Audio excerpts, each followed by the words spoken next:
What is up, Castle Clash? Final hour here, bringing you a video on the most hotly debated topic in the entire game. And no, it's not evolution or creation. It's Revitalize or Berserk.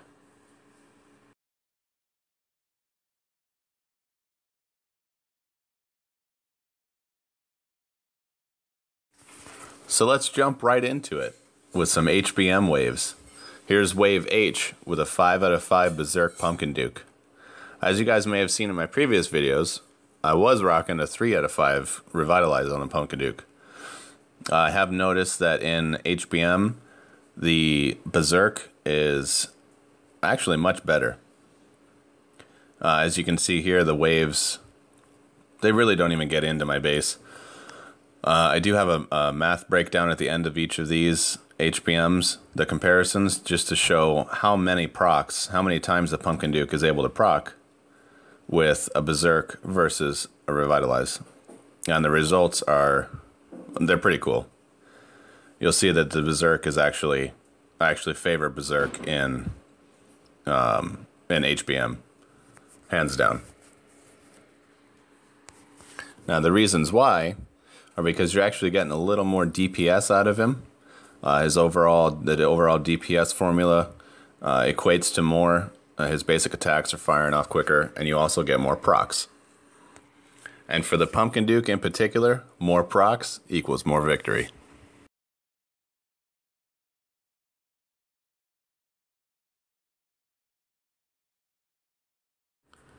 Look at my baby Minnow. He finally hit 140. As soon as I upgrade my Druid to 9-star, I will be taking Minnow up to 8-star. Alright, so here we have the first breakdown. You actually get 2.64 procs from the Pumpkin Duke per wave when you're running 5 out of 5 Berserk.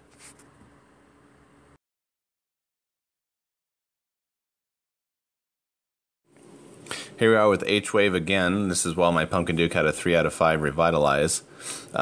Take into consideration how much longer each wave lasts, and just how many more troops and heroes are able to get into on the insides of my base and actually deal damage to the buildings. I do have this sped up to 4 times the normal speed, just so you guys don't have to sit through more HBMs. I know I have a lot of videos on HBMs, but it was actually pretty interesting to see the difference in how long these waves took. And you can really see on H4 that has all ground units, all of them make it past. I mean, there's 50 or some Savage Ogres that make it into one of my gold mines, and the only reason they didn't take it was because of the Minotaur proc. So it's really interesting to see just how fast a Pumpkin Duke with 5 out of 5 Berserk increases these waves. And here on H5 you can see I thought it was over. They really took, the dragons obviously deal intense damage, and as soon as they destroy that first unit, whatever they're targeted on, the heroes will target your heroes.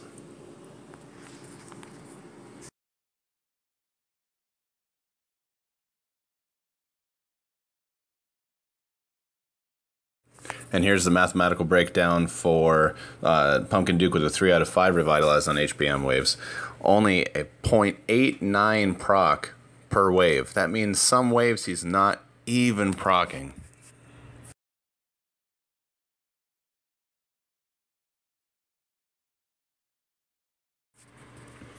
Here we have some Dungeon 8 Skull 13 runs with a 3 out of 5 Revitalized Pumpkin Duke, where I have found the average to be a speedy 12 seconds, with a low side being 11, high 10s. It really depends on when you get that Ares Frenzy off, and what buildings the Minotaur and Spirit Mage decide to proc that run.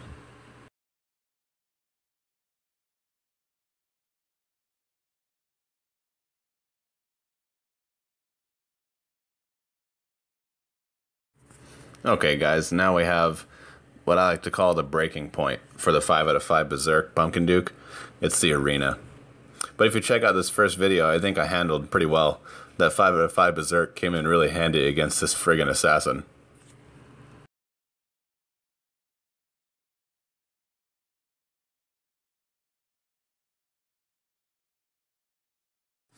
I think Neptonic has an evil ploy in the works here.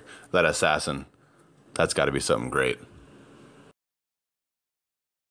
Now here in the second of my runs, you can see where that 5 out of 5 Berserk Pumpkin Duke fails, and that's head-to-head combat in a single lane. He doesn't manage to get a proc off, and that equals my heroes being much less worthy than Crom's.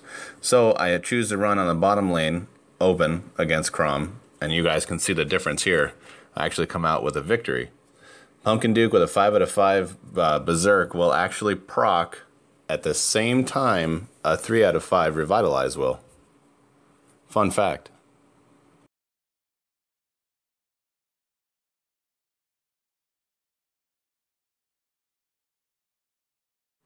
And here's a head-to-head against CKS that I actually win. And I didn't think I was going to, because usually when you see a Snowzilla, you're toast. But my Pumpkin Duke does manage to proc, and my Thunder God managed to get an early proc off, and he only has a 3 out of 5 Revitalize, so I believe he saved the day. But in any event, this is still a pretty cool run for a head-to-head with a 5 out of 5.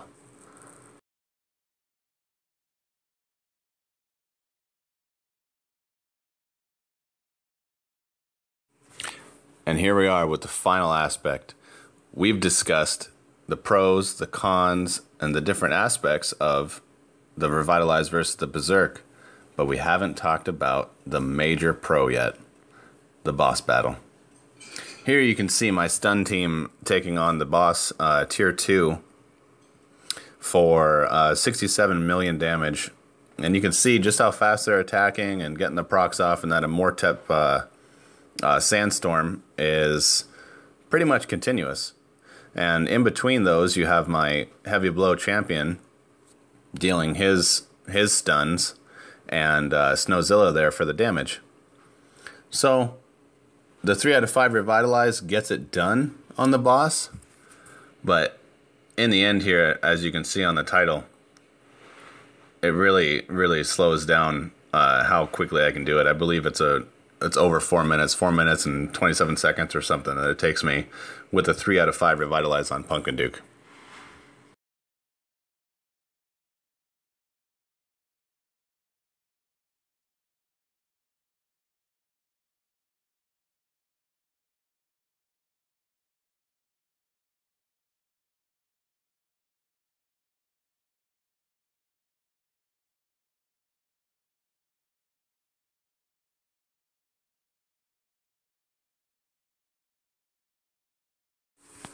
And here's tier 2 with a 5 out of 5 Berserk.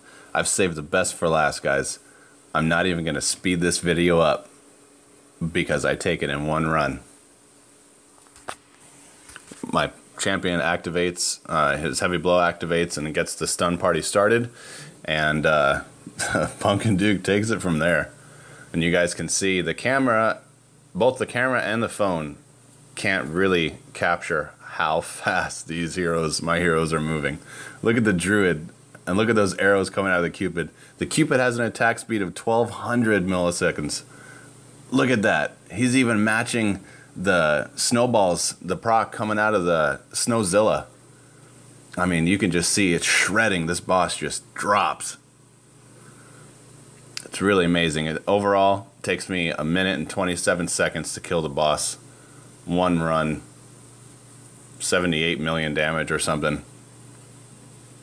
It's really incredible how far how much the Berserk outshines the Revitalize on the guild boss.